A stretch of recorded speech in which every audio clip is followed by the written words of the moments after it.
So if you look around, what we built, right, be any roads, bridges, utilities, or cities, depend on how well, okay, you understand the surrounding world, the physical surrounding world around you.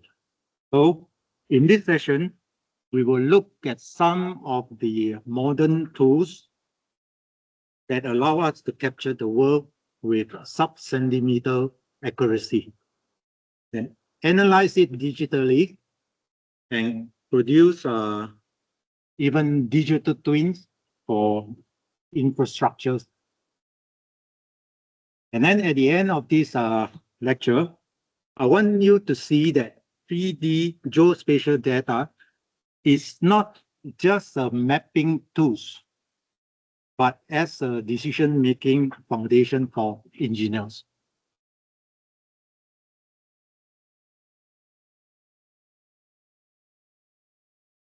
The next one.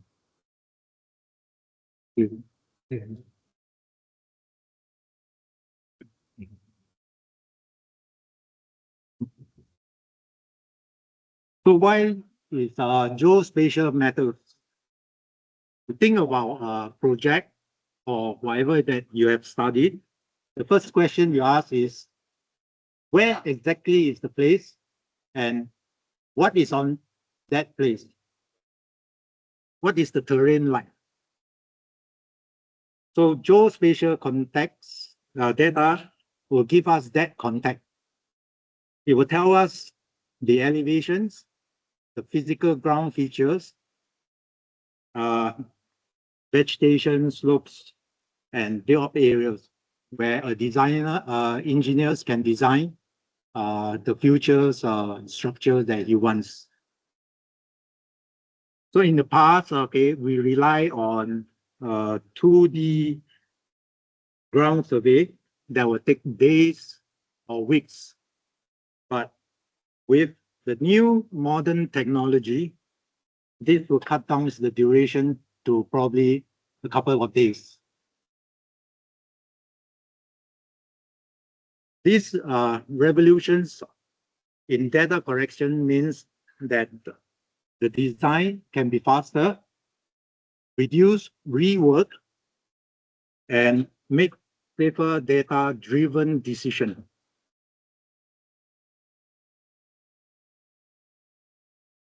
So let's take a look at how far mapping has come.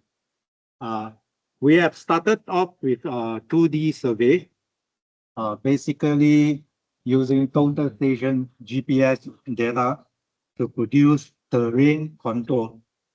But it only gives some basic information, but not the real shape of the environment. So we move on to 3D. 3D through LiDAR photogrammetry will give us a very dense information point cloud that truly represent the terrain. And later on, we'll go on from 3D and to digital twins. So digital twins is where geospatial models are linked with real-time data from sensor, making them a living model of an infrastructure.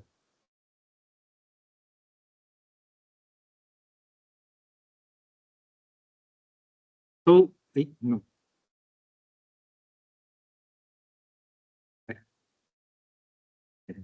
Okay, so if you look at this is what we have for 2D topographic survey plan, where informations are a bit sparse and it's flat, typically flat, but you have some cross sections that you can touch through the terrain to show engineers how the terrain is. But the whole thing is that you can only give at a certain interval, and you do not see the whole terrain of the shape. So if you go into 3D, we will have able to generate DTM, and physically you can see how the shape looks like.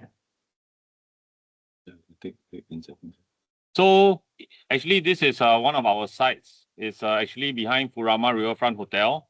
And this is the slope failure that if you go on Mothership and you type in, you can see the slope failure in 2021. Actually, Mr. Hing went there to do like both a 2D topographical plan and a 3D digital terrain model. So this is actually a live site. So by tagging on to point clouds onto this DTM, you were able to see much the next slide. You were able to see a much clearer details of what is actually on site, where you have the whole feature, including the trees, the slope failures, where it fails, and what sort of information that has been on the slope has been captured all the ways, right? Okay, next one. The other technology that you can look into is by flying UAV, which is a good way of capturing places where access impossible. So using a UAV, you can look from the whole area from the sky and see the ground, what is on. So this is one of these construction site that we need to know the progress of the construction work.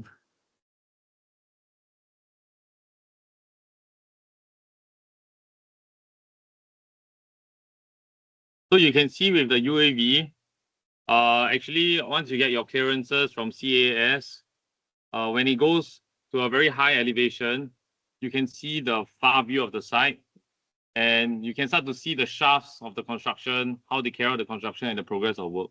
So it's another way of capturing like aerial photograph or aerial point in time on the site situation and site progress.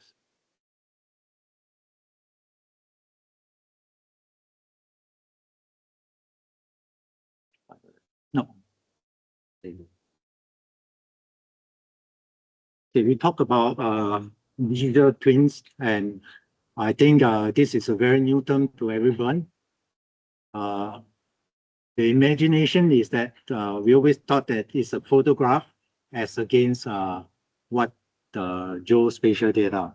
However, if you look at digital twins, what it means is that you are putting sensor onto the structure and you model the whole thing into the geospatial data. And every live movement detected by the sensor will be fed back onto the control rooms where decision making can be done.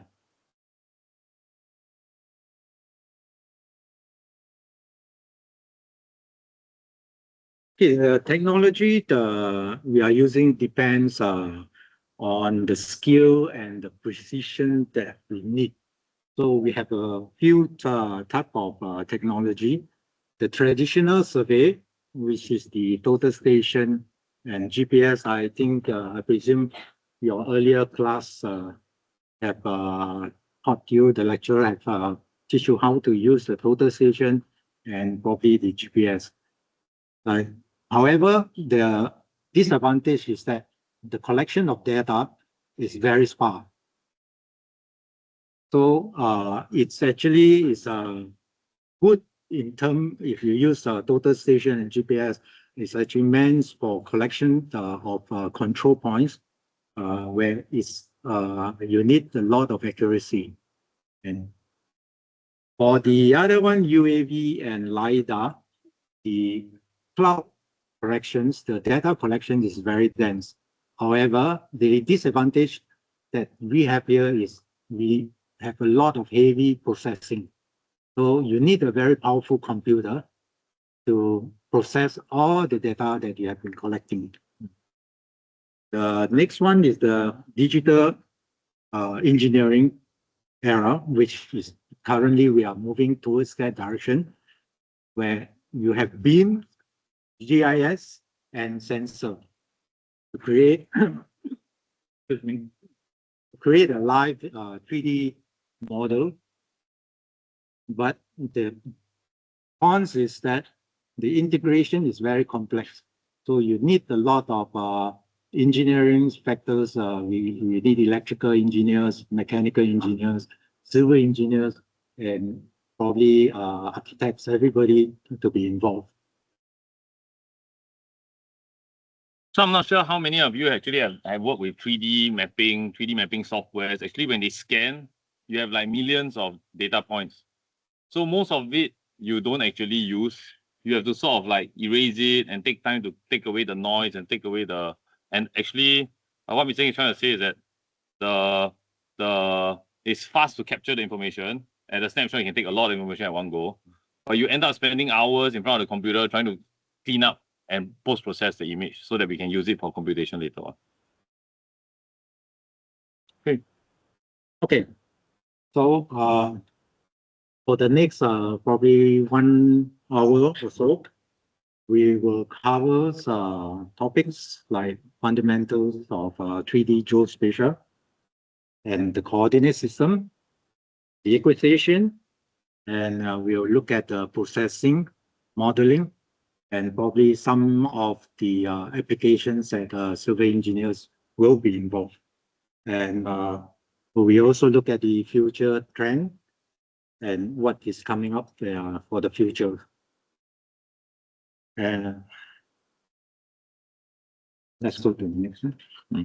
Fundamentals. Okay, we start off with the basic. We will ask ourselves, what is geospatial data? So geospatial data are points of data that you collect to describe where something is on the earth. So traditionally, we are looking at 2D, which is X and Y. And these points have two components.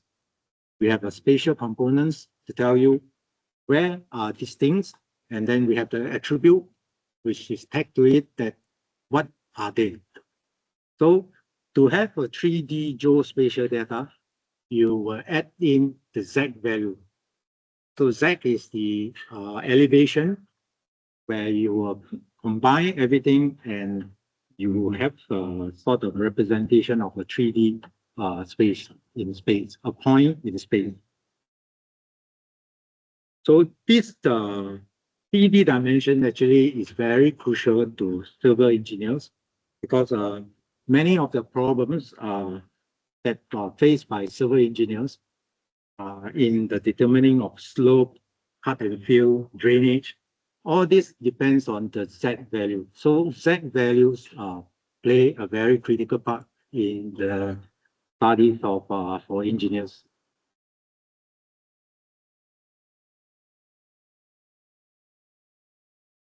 So for spatial data, we typically put it in two different factors. We have raster, and then we have the vectors. Rasters are more like imaging photography, where you are looking at grids of pixels and cells to form an object. And for vectors, vectors are points, lines, and polygons, where you will draw, most likely you use it in your CAD software. Those are the vectors data.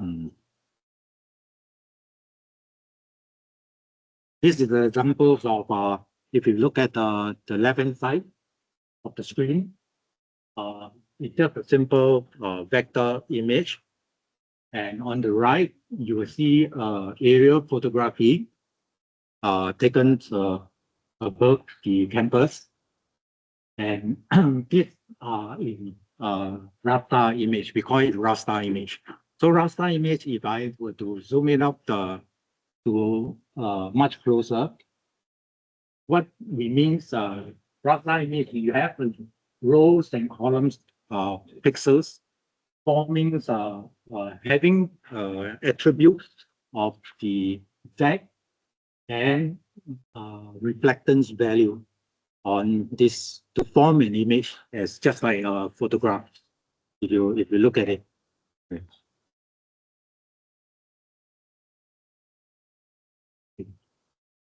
So with all the raster vectors, we need to group them up and to put it into a sort of a geographical system, a coordinate system where you can particularly know that where are your location, where is the position in terms with reference to the world, right? So we have two types: the geographical projection, and you have the projected plane projection. So geographical means it's the long and left grid. Project is the UTM, the universal transverse Mercator system. And with these two types of coordinate system, we do still have the datum that is tagged to this system. So in geographical long and lat, we usually goes with WGS 84, which is we call it the World Geographical System 1984. And in Singapore, we are using the SVY 21 data.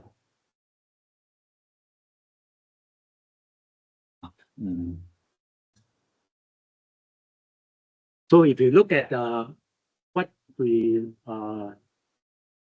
trying to present is what I'm going to present is when you look at the whole Earth, this is the geographical map, right? So it's in a sphere. To get into projected coordinate system, you will have to cut the whole sphere and spread it out, and look at it as a piece of paper in the horizontal plane. So this is what we meant by geographical and plane. Right.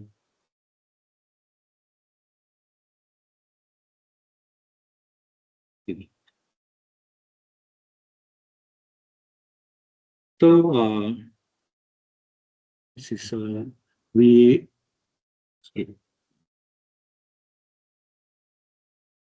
Okay, let's look at how from the 3D conventional survey we move forward to 3D point cloud data. Okay. So point cloud survey consists of millions of XYZ points measured by LiDAR or by photogrammetry. So each point will carry information of intensity and colors.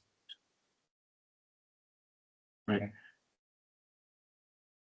So how do we capture all this? We were using terrestrial LiDAR, or we use aerial LiDAR and UAV photogrammetry to capture all these dense point clouds.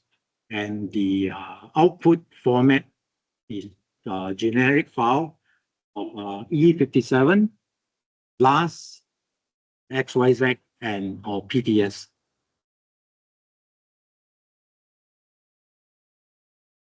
So to how do we convert after capturing all these point clouds? We need to convert it to the certain formats where it's readable, easily presented so that engineers can do their design on. Then we convert all these points using certain software and to create thin. We call it triangulated irregular networks. And from there, you were able to produce certain digital elevation model or digital surface models. And these are good in the applications such as volume calculation, cross-section analysis, and slope or contour generation.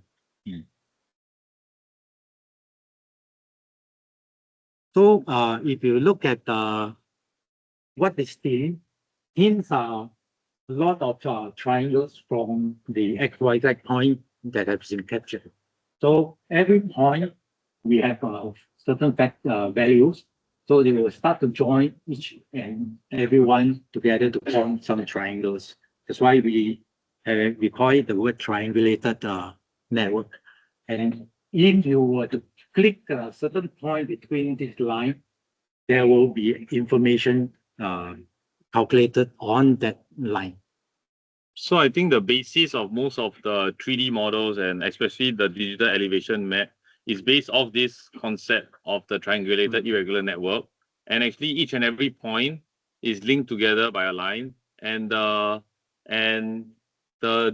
difference between the points, actually, they are all similar to your survey. They are all sort of like interpolated.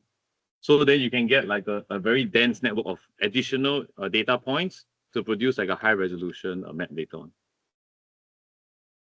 But just a careful reminder is that the smoother this triangle is, when it is more smooth and cleaner, it's good for it. But then don't over smooth it, that it will remove the real world condition.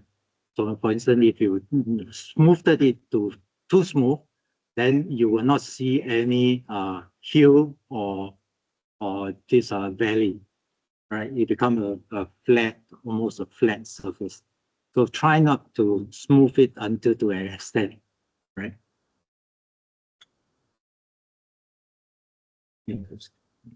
So we have the four different type of or three different type of method of capturing, and the accuracies of all these capturing such, they have their own accuracy, and then it all depends on what type of application that you are going for, and so that you can do a decision on how you're going to do it and which type of system you are going to apply. So if you look at GPS and GNSS, they are very sparse. So normally you only use for control points and some survey points. Then if you need something that is very dense, you will go for LiDAR, terrestrial radar. And for general site preparation work, you can proceed with photogrammetry or UAV.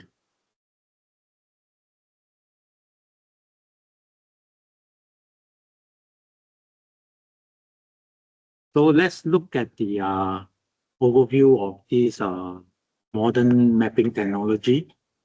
We have satellite-based remote sensing, UAV, drone photogrammetry, and then we have LiDAR. And LiDAR, we have few applications that we can hook this LiDAR onto. For instance, you can put it on the UAV, you can put it on top of a car, or you can use a handheld backpack and to capture all these point clouds.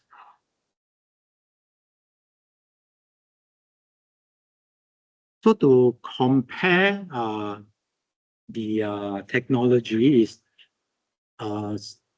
satellite and UAV, they will use a sort of sensor, a passive sensor, to capture the images.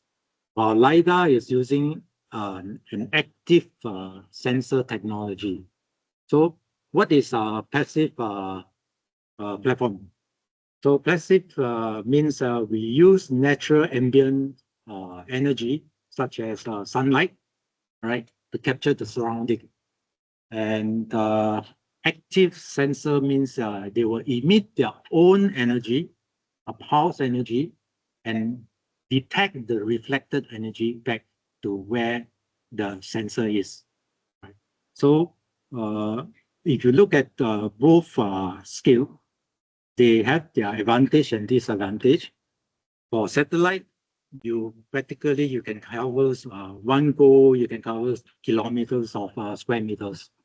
And for UAV, if you want high resolution, more details application, then LiDAR is the one that you need to go. So there's certain advantages and disadvantages, and also we have cost and flexibility that involved in this. So if you look at a sort of satellite imaging, so satellite imaging they are able to penetrate through vegetation, clouds to create bare earth DGM.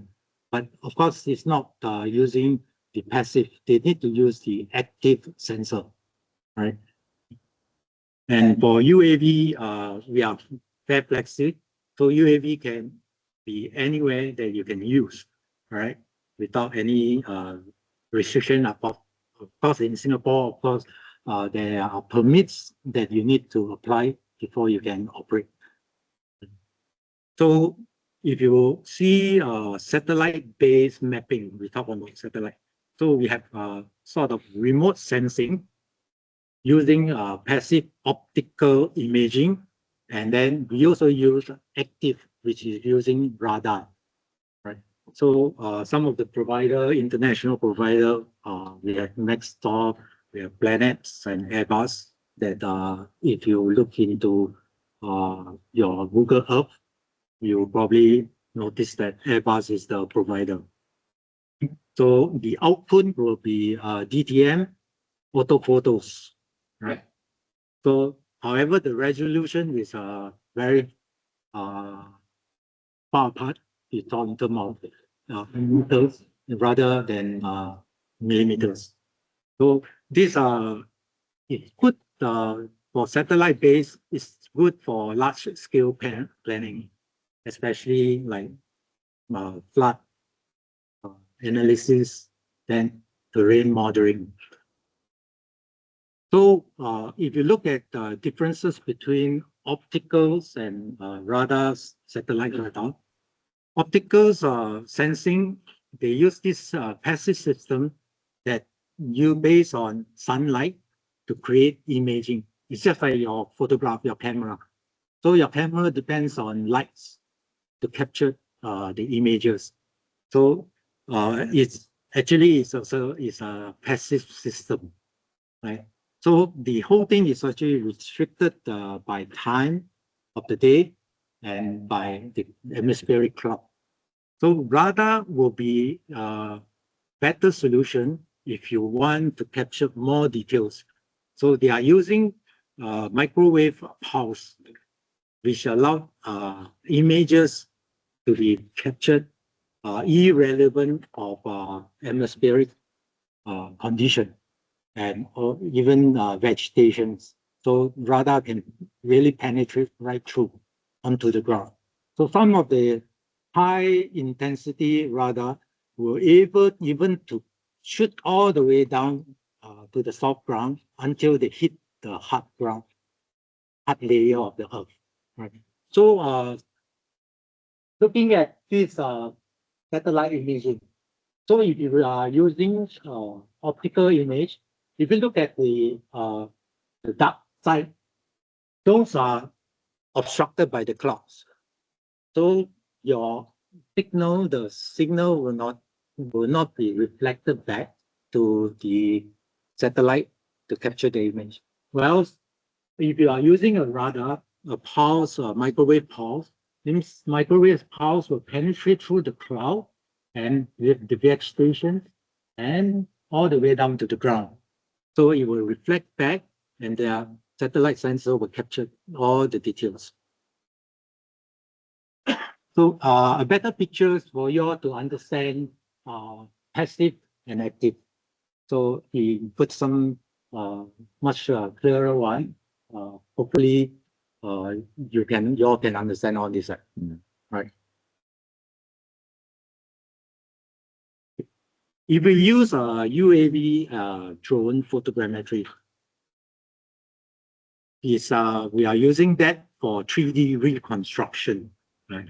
So in terms of UAV and drone, practically the typical workflows are you need to do a very proper flight plan. Where you want to fly, how high you want to fly, and what is the overlap. So overlapping of photographs for to collect 3D data, you need to have an overlap of 30%, minimum of 30%. Anything that is less, your whatever information that you collect will be useless, right? So just take note, you need an overlap of a photograph to have 30% overlapping. So coming back is that, so your planning work you need to plan in such a way when you fly and when you want to capture, where is this 30% is, right? And of course, you need to have a proper planning to plan where is your ground control point. So this ground control point will at the end teach and push whatever photogrammetry that you have captured into one whole scene. So what I'm saying is that the overlapping of the 30% means you can take a flight from end to end, and then when you make a return flight, this gap of coverage between this part and this part, you need to have the 30% overlap so that you can have the details around here. So if you don't, if you fly, and then your flight planning is maybe further up, then there's no coverage in between, right? So we have the advantage of using UAV is that if it's fast, flexi, the cost is a bit lesser, and of course you still have that dense 3D data, and since it's image, it's easily visualized. But the disadvantage will be it's weather dependent. If you have raining weather, then you can fly. Even if you have a slight strong wind, that is also an issue, right? So you also have the authorities to take care of, where you need to apply all the permits. And of course, the accuracy, as I say, it all depends on how well your ground control point is established.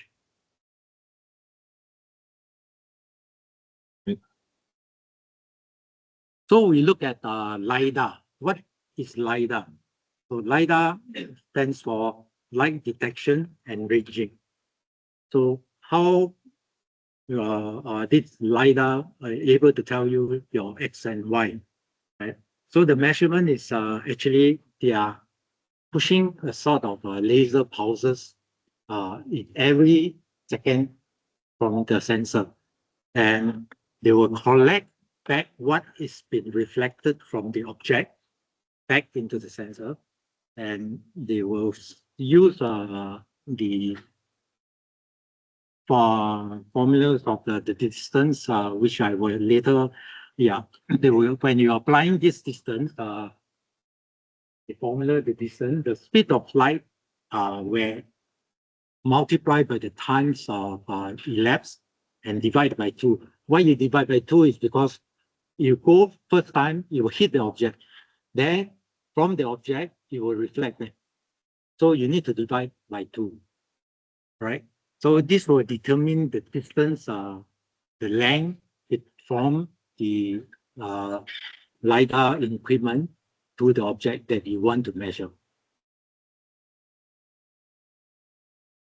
So the simple diagram will show you how LiDAR sensor works, transmitting, right, the LiDAR signal, reflect onto object and comes back, and it keeps collecting back into the sensor, and they will calculate the distance.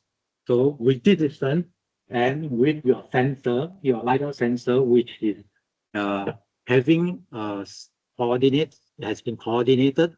That means you have a sort of XYZ information that is been key into the sensor. So with that, you're able to do a sort of calculation to determine what is the position of this vehicle, right, in terms of XYZ. So if you look at that's on what I said, combining the range and the obsolete position of the sensor, and whatever you even include IMU if you need the orientation, right?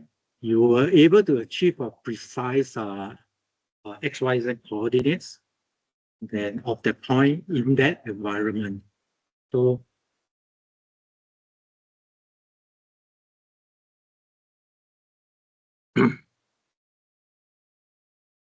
okay, some pictures of the LiDAR systems that is has been around.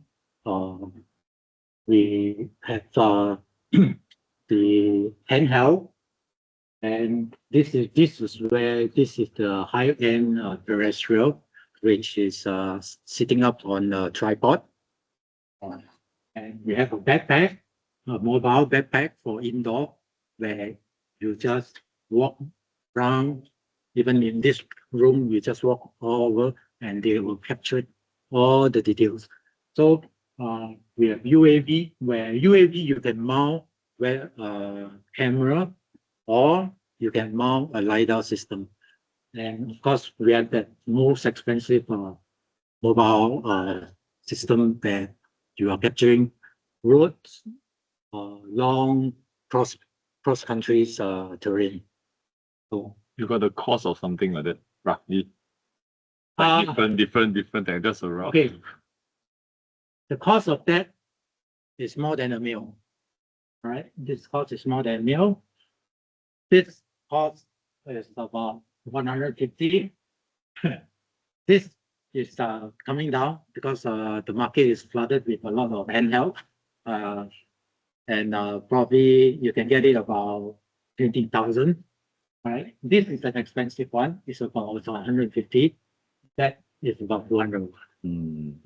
So just an appreciation of the cost and So yeah. So that's why when you want to carry out certain jobs, as an engineer, you also need to put some consideration on the costing. Right? It's not say I need that 3D data. However, you're going to blow up your whole budget. Right? Okay, let me do maybe a quick demo on how you have LiDAR data and how we do some processing work. so I think this is like a demonstration moment on when you capture a lot of information. What does it take to clean it up? How do you move your collected data from the site back to the computer? How do you process it to the next stage, and how do you make use of it? Oh, okay. Then you can go inside. Oh, hello.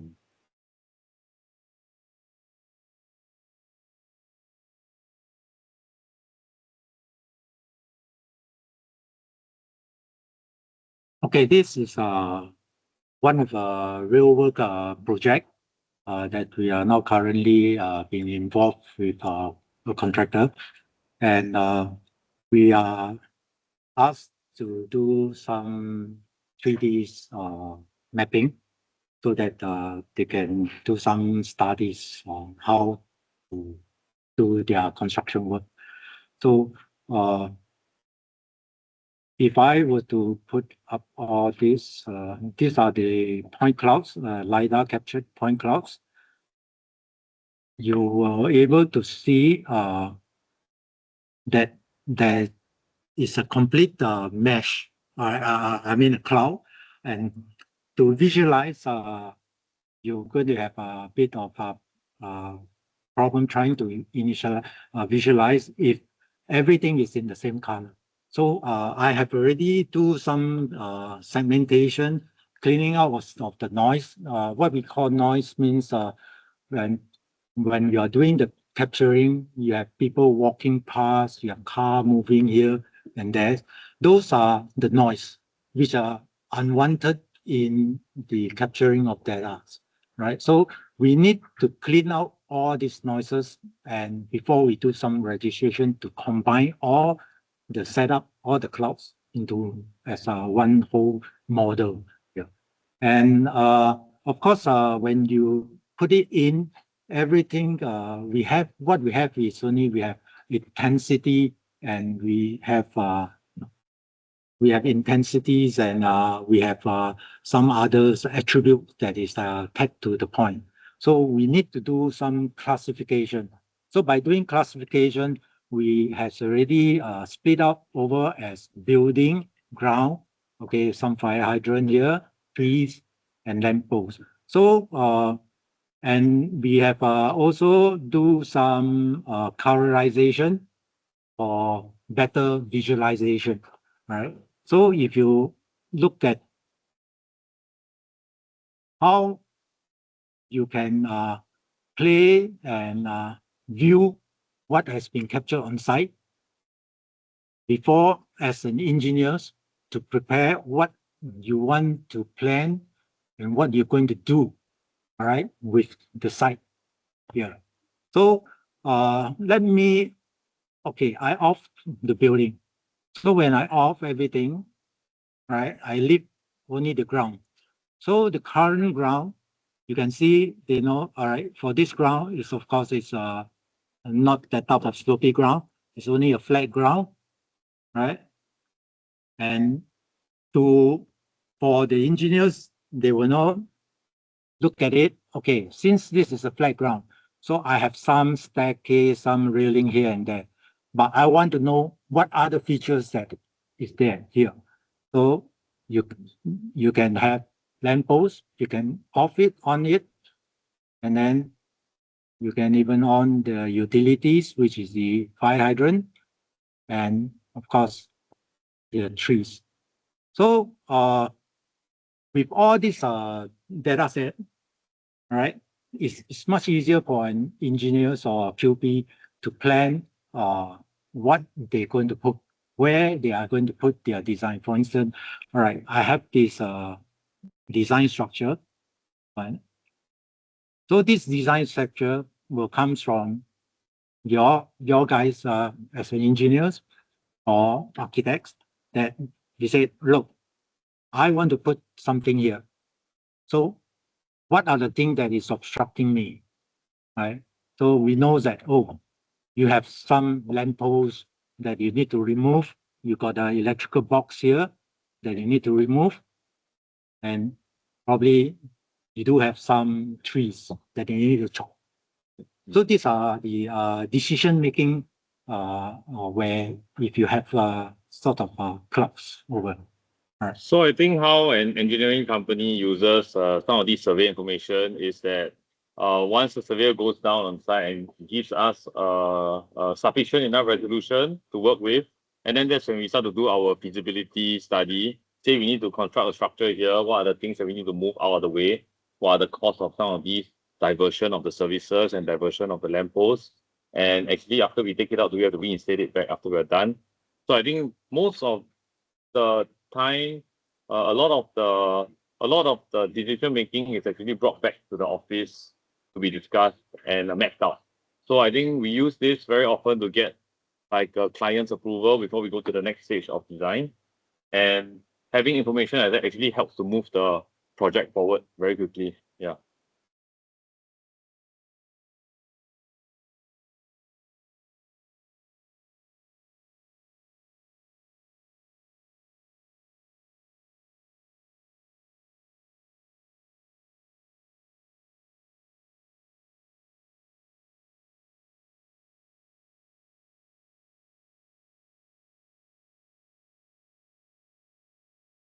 So coming back, we look at how this integration of data, how does it works, right?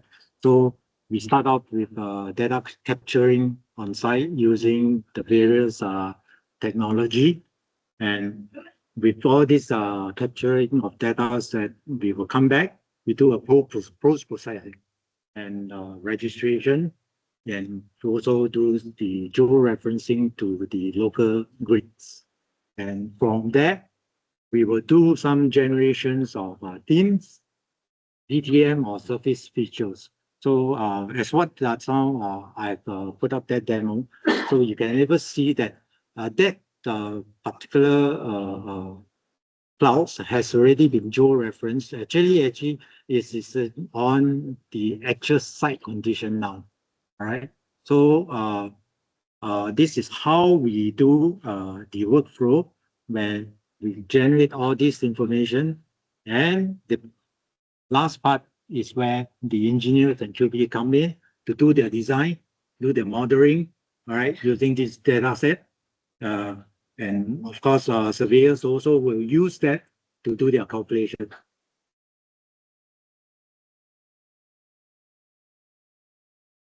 So it's the same processing that in the earlier slides we have. And so we will let's take a look at the step by step of how we get this process going. So the first step is, of course, after when you capture with all the instrument, you have to import the formats into the software, right? Creating these project folders, right? And of course, you also need to do the coordinate system referencing to make sure that it goes back into your actual local grid. Right. Okay. So we have this registration. Because every cloud that you scan, every point, every station that you scan, actually they are not related to each other. What I mean by not related means you will not have a continuously seamless matching of points, right? For instance, if you look at this, if this is a table of one whole length of table, but if you were to scan at this position, and then when you move to the next position, where you capture the same table, these two tables, they won't be in the same alignment because the way we set up the equipment is not on the same alignment or same plane, right? So, and of course, we will do the cleaning, as I say, the cleaning of the noise, the filtering of all those unwanted data set, and we do the classification of the data set to separate it out so that you can easily know what this data set represents.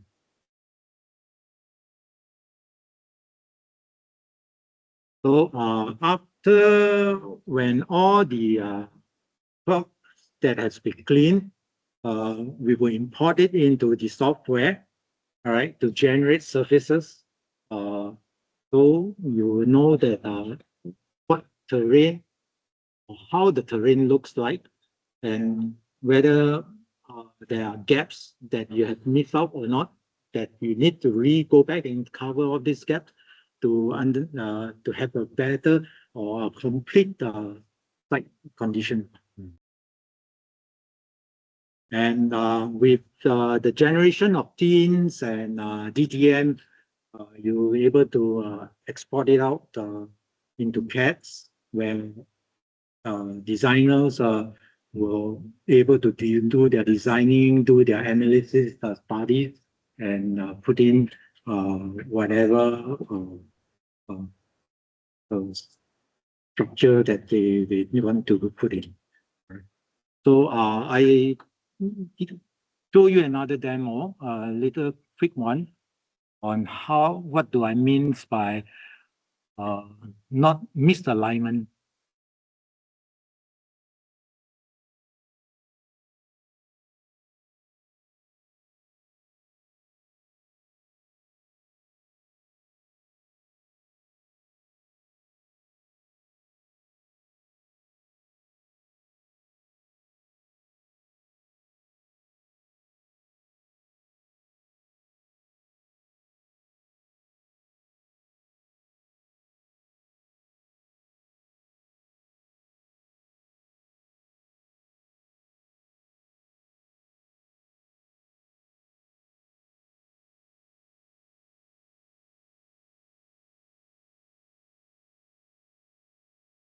Okay, when you captured the 3D data set, so we are talking in terms of millions of points.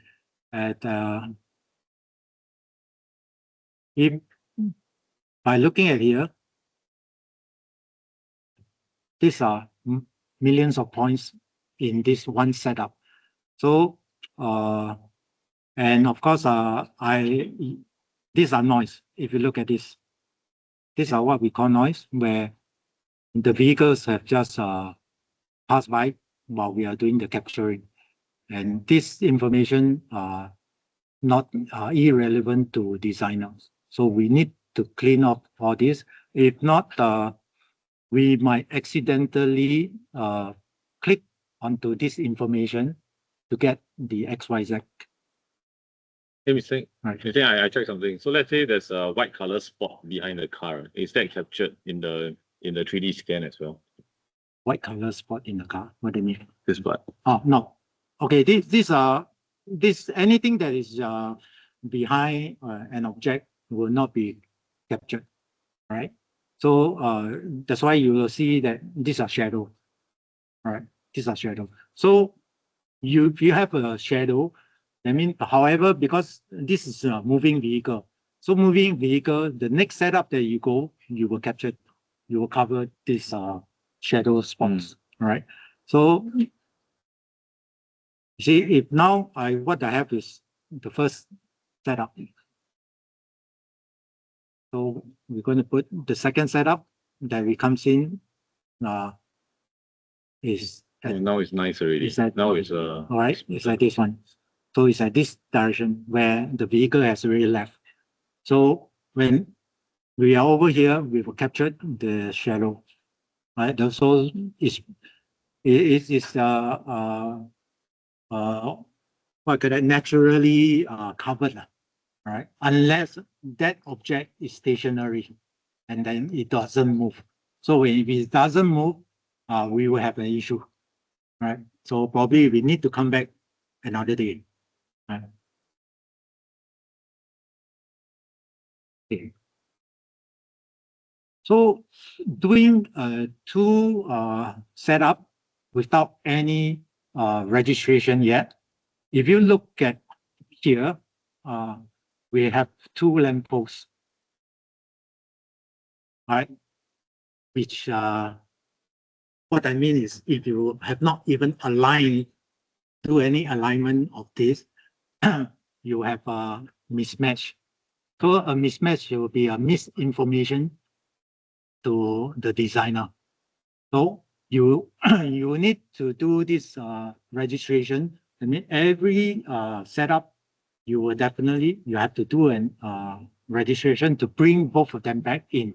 So okay, let me do a quick registration of this point.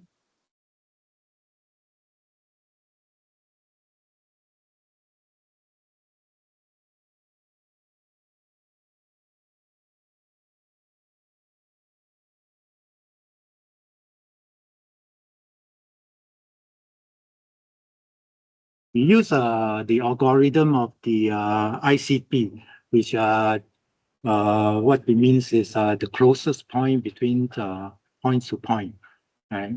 So the algorithms they will recognize certain points to push the whole registration back.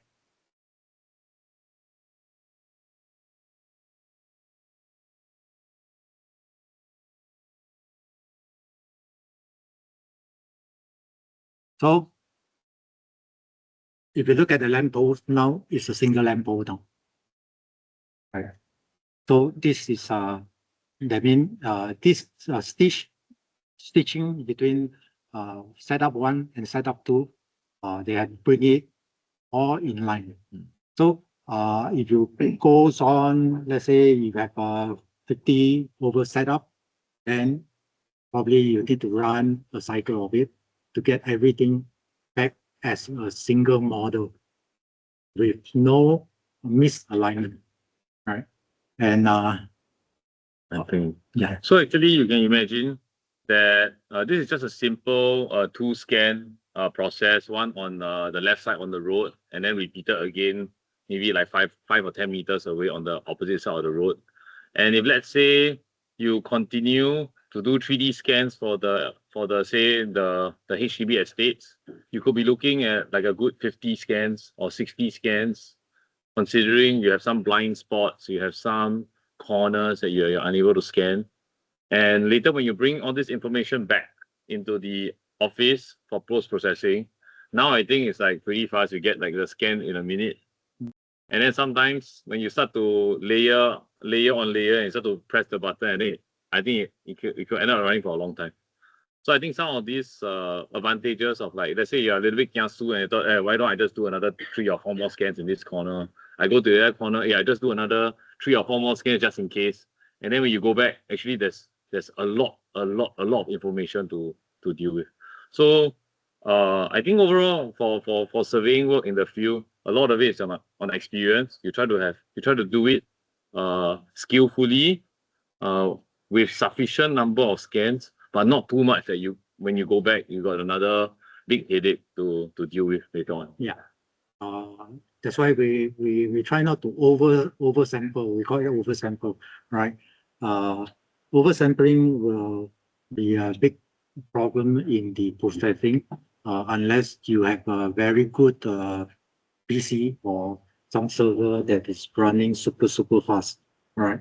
If not, things like, okay, for instance, this project that I've been on, it took 24 hours, right, to stitch everything up to become one model itself. So try not to oversample, right? And also not to undersample. So undersample is also a problem because some of the detail might be missing, and you have to go back. So by going back, that a cost and time. In Singapore, of course, it's easy to move around, but places even like if you work in Malaysia, right? Malaysia, there's a big problem if you do undersampling because the traveling is very far. And some of the places that you go in, very rural, access problem, and you might need to go in with helicopter just to drop the whole survey team there and let them do the work, pick them up the next day. So all these costs. So planning and capturing 3D data is not just press of a button and say yes, I can get everything done, right?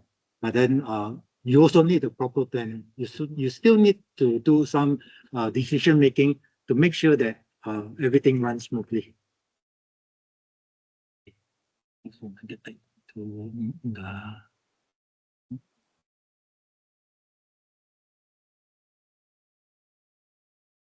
So there is some good practice and some pitfall that while carrying out 3D data capturing.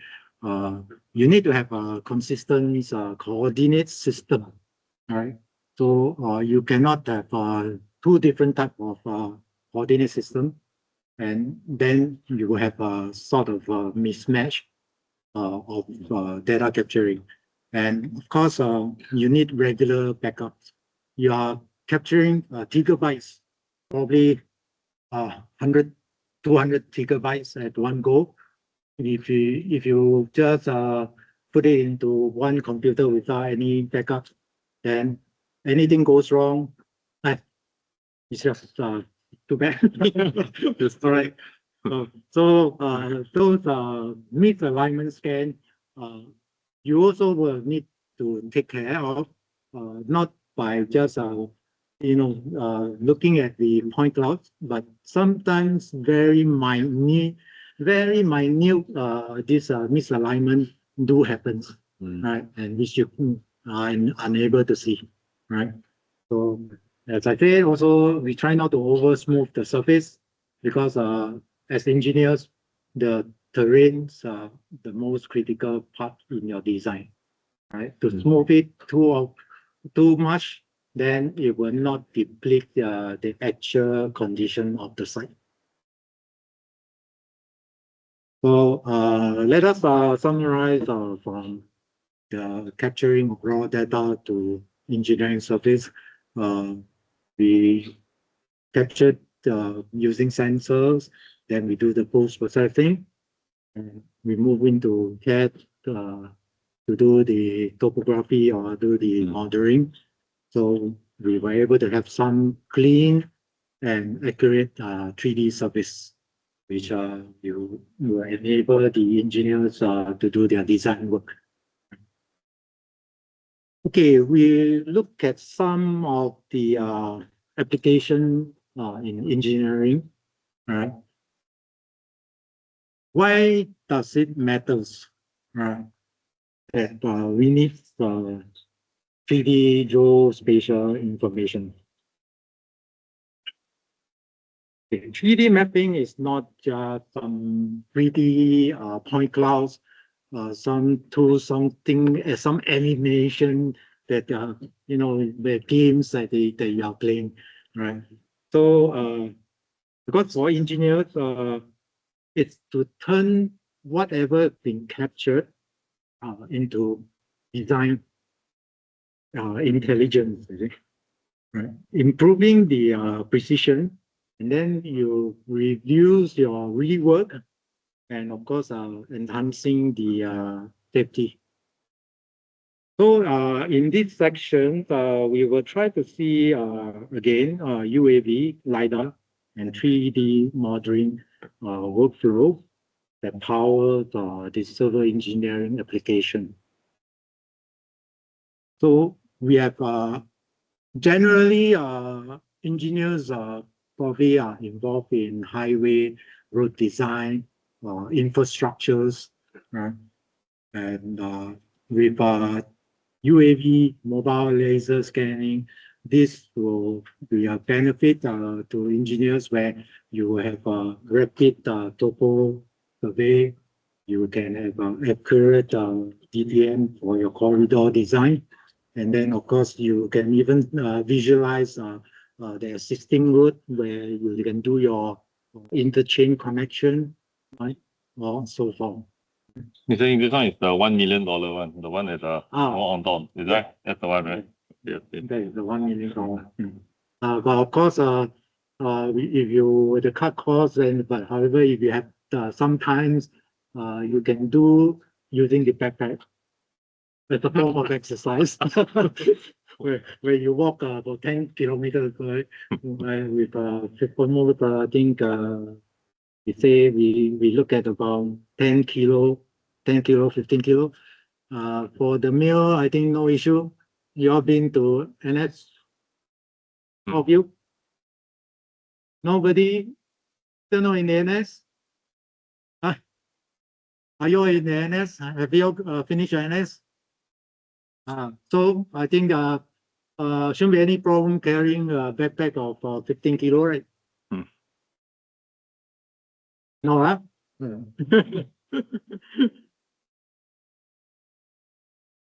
Okay, the second application probably bridges and structures. We have in Singapore, we have a lot of bridges. We have a lot of flyovers, underground tunnels, all this to survey. So things like pre and post, right? Before you construct, you do a survey. Then after you construct, you also do a survey to document what has been built. And of course, bridges will be useful if you have 3D information where engineers can determine what are the clearances so that movement of high vehicles will not crash into these structures. All right. So you also can use it for deformation settlement, right? Deformation and settlements are some of the works. I think if you happen to walk around any MRT work site, you will see a lot of all these sensor markers that has been laid on the ground and the structures. So all this will be a very good information for engineers. And we have that one as my earlier video that showed the UAV that flies up to take some construction site. This is meant for construction progress report and quality controls. And of course, sometimes you use it as a safety feature to study what are the safety condition of the current site is. And the fourth application we have done a lot of earthwork volume calculation. So now what I can say is Changi Airport Terminal 5, right? Before the construction of this terminal, which is currently is already halfway through, I think, for the runway, they do stock up a lot of stockpile, right? Because in the airport, I think for safety purpose, we are not allowed to put in those concrete blocks which you see in some of the construction site outside that weigh tons and measure 2 meter by 2 meter. We stack it up as high as possible to test, to give a load test on the existing ground. So in the airport itself, we are not allowed to put this type of hard structure, which is due to safety of the aircraft. So what they do is they stack up sand, right? So they stack up sand. So when you stack up sand, this type of application where you come in with some LiDAR scanning, you're able to capture this sand and you do a calculation of the whole volume and you're able to convert the density of the sand and you will know what is the weight of the sand. And with the weight over the period of time on the ground, what it affects how much the settlement of this ground, right? So these are the data that you can capture, and you can also use it for analysis to studies until that you make sure that there's no more settlement before you start your construction work of your infrastructure. The other one, okay, I think this is a fifth application. We show the city. Right. This is the model of the 3D city model, which is presented, I think, generated by SLA. And to come up with all these structures and the landscape, SLA have conducted an area survey, right? Flying the whole nation over the whole of Singapore, capturing all the area photography. And they have that mobile scanner that move on the ground to capture what is on the ground where aerial photography has been obstructed. With both systems, they combine the photography and the LiDAR information, and they come out with this 3D city model, which will help the planner, right, to decide how well or what future plans that they're going to build for Singapore. For instance, if you look at this is the Marina Bay site, right? So probably like URA is already planned there. They're going to come out another new casino over here, right? And further down, they have some planning, which is the founders memorial. So this is where the 3D mappings comes in. So I think on a very big scale, on a city planning level, actually you can see applications of LiDAR and mobile scanning, mobile LiDAR, and even something like an image to produce an image like that. You can imagine the amount of work that goes in and the level of accuracy that was done, and the difficulty in trying to stitch different models of different LiDAR scans together to come up with this final image where people can start to plan, for example, the next casino or the next founders memorial, so on and so forth. So these are actually the real applications that we use, and we can see that even the government is stepping ahead in this, adopting some of these technologies, especially with regards to planning Singapore. Okay, the next applications is for deformations and monitoring studies. So you can also use 3D mapping to periodically scan certain structures that you are looking for deformation, or you are looking for embankment slope failures, or this, right? So this scanner were able to detect millimeters movement over a period of time, and you use a certain sort of algorithm that able to calculate different periods of data set to tell you whether is there any deformation, any movement of the structure. It's a bit slightly a bit difficult here. So I think for engineers, a lot of times deformation study, what do you do with monitoring data? Most of our decisions actually come from the survey data that we receive, and then from there we try to do some kind of engineering judgment to make the next step, whether to stabilize the slope, or actually we can just leave it and wait for further movement first. So some tools like that really help, because in the past, when if you're only going to use a total station to survey the slope, your information is just like what Mr. Heng went through, just a point or very sparse information. But now you can actually detect not so obvious movements that you cannot detect with your eyes, and use technology to enhance it and to even like calculate it.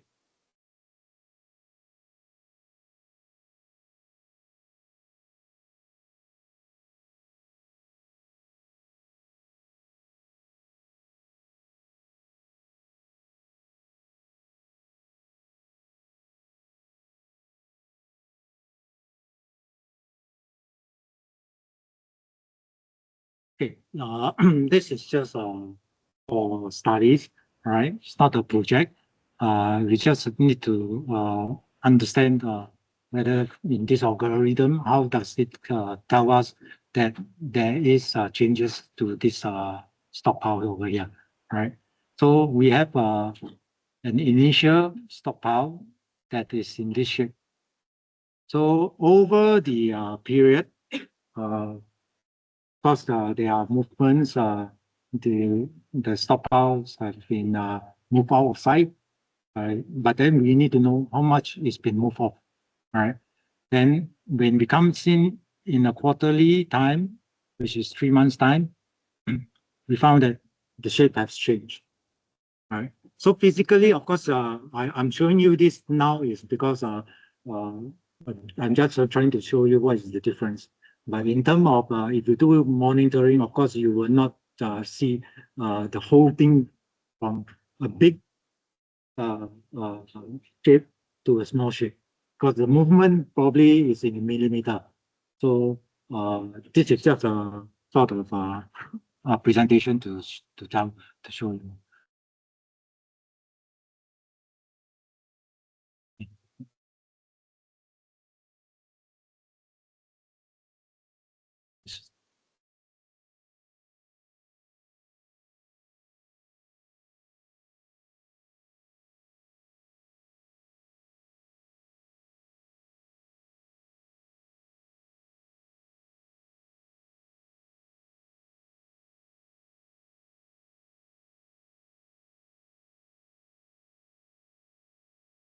Actually, you can see that being a surveyor with working with 3D scans, you actually rely on a lot of computational softwares to make sense of the data and your cloud point model. So I think it's one thing to measure it's one thing to take into account the cloud points, and it's another thing to actually start to do measurements between them, and then that's when the data sets that you get are really useful.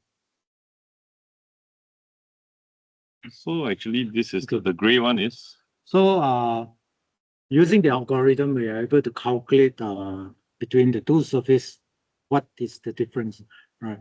So if you look at the scale bar here, we have the blue to the gray. So this, if you on off the actual phase, okay, let's look at the initial. So the initial was almost like an ice box, right? A complete box. Then 3 months later, there's some movement. So it's sloped down.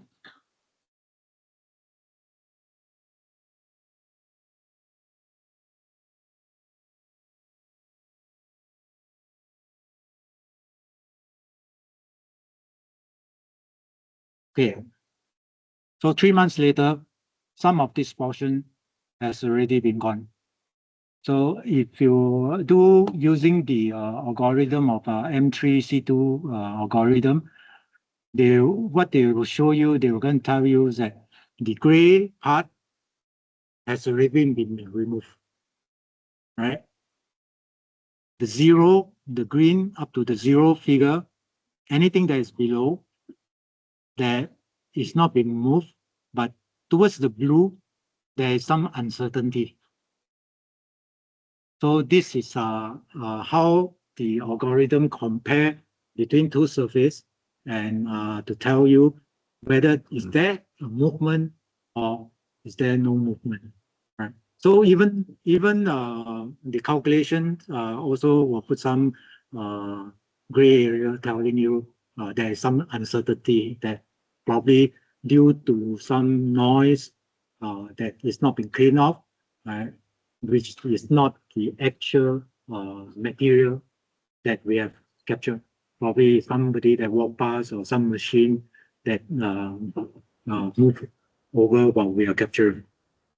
So this is how, as a surveyor, we were able to put up some report and let whoever the authority or the engineers know that, okay, that there is some movement here and there's some movement over there in this manner.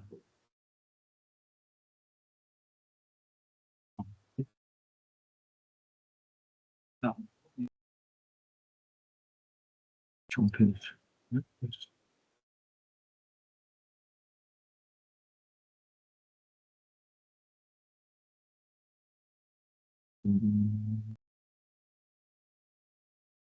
Go straight to digital twin.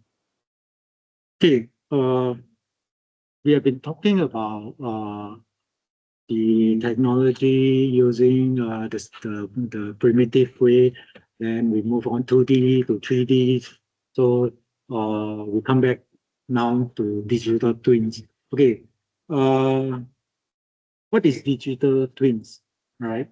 So everybody will be asking this. If you initially when this term comes to me, I also was wondering, are we comparing photos and against the data that we are capturing?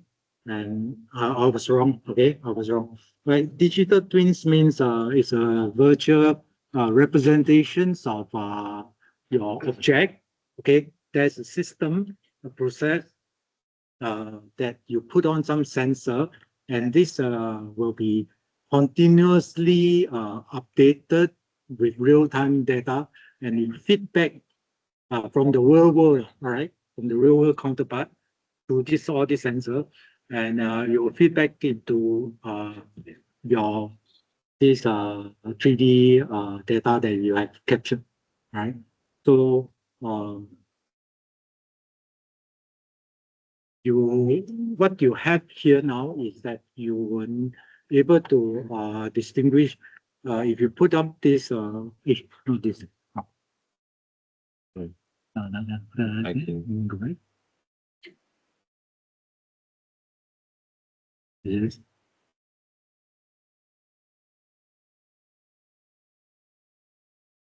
This one. I think you can go to You go the back to trend. the- No, I can go back. So for digital twin, I think it's on integrating sensors to the 3D models that you saw just now and making sense of the sensor data to show the changes real time on site. Okay, maybe I just explain on it. You just okay, we just visualize a bridge. So right, first we captured this 3D data model, and then we model this bridge. Right. With this bridge, we already have the XYZ information of the bridge. Then the next part is that physically we will go out with sensors.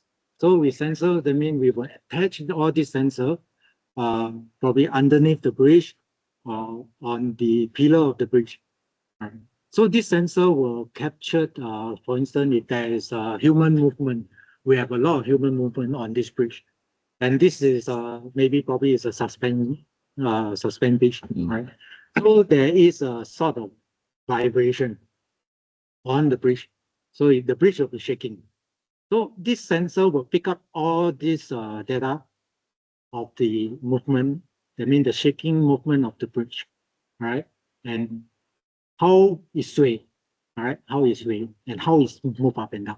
So all these are captured with this electronic sensor, and it will be feedback, right, to Internet of Things, all right, IoT or cameras, everything, and you feedback right to the server.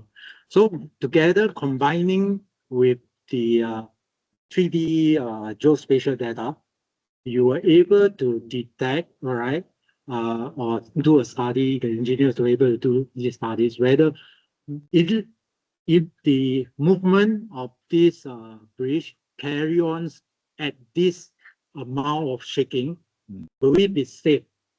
Right? Will it be safe? So this is the question of the engineer. So as an engineer, you ask all this. So if you think that, oh, no, it has already overshot your safety factors, right, a certain amount, then something must be done. So it's a preempt. So before an accident happens, so you have already preempt to rectify, all right, this bridge. So to install more support or whatever things you deem that is necessary for the safety of the public that cross this bridge. So this is what we meant by a digital twin, right? Okay. Okay, we before we wrap up, let's look at the future. So we have gone from mapping to modeling, and then to some intelligent system. So this data are continuously flowing, right? So in real time, since if you are moving towards a digital twin, and as a engineer, right, you need to understand the workflow, and of course, how to interpolate all the data, all the information that has been given to you, and you do an automation, do some analytical studies, and this is the evolution from where the old days we have a plain table, and we just all the way comes we have digital twins, but we won't know what is coming, right? So even though probably after you graduate, there might be something new here. Right. So technology is moving at a very fast rate. So just be prepared. Okay, coming for the first thing we are looking in now at this moment, everybody is talking about AI, right? So AI has changed a lot of engineering aspects, right? So we also now using AI to do some of our work, to do extraction, because we are dealing with millions or trillions of data. So to use manual intervention, no, you will never get the job done. So AI, I think, will be part of our life. Right? So, and of course, the digital twins will be there, and I think this one will probably go for many years. Right? Yes. And of course, dealing with tons of data, we no more small hard disks that we can use anymore. So we are looking at cloud sharing, and where all your processing will be cloud-based, and of course, interaction will also be on cloud. And of course, gamers probably have already been to this AR and VR. A lot of gamers here, I look at it, right? So for the 3D data capturing, probably we will also need to get into this AR and VR, where I mean, you already have so much of information. Why don't we just mix AR and VR into it, and probably you can have a sort of virtual views of what is on ground. And this IoT and real-time sensoring will be there. So this is part of how the capturing of these sensors things work.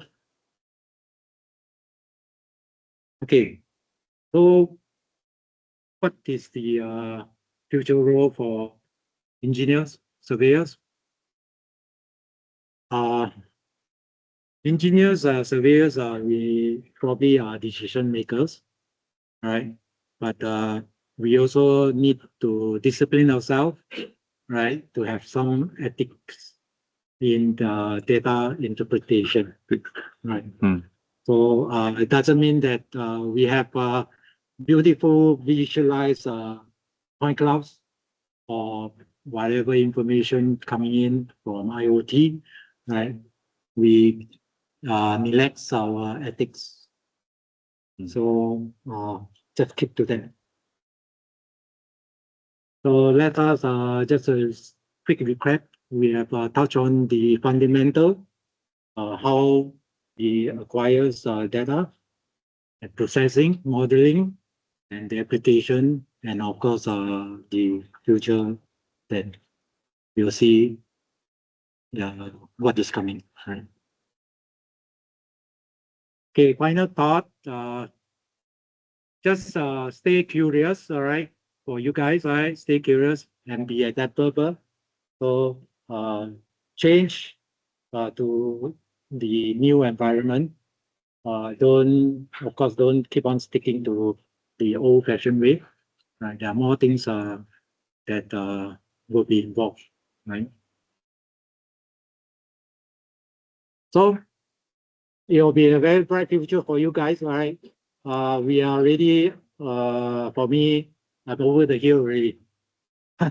Right. So you all will be the those guys that are taking over the baton and make Singapore a good place. Okay. So let me thanks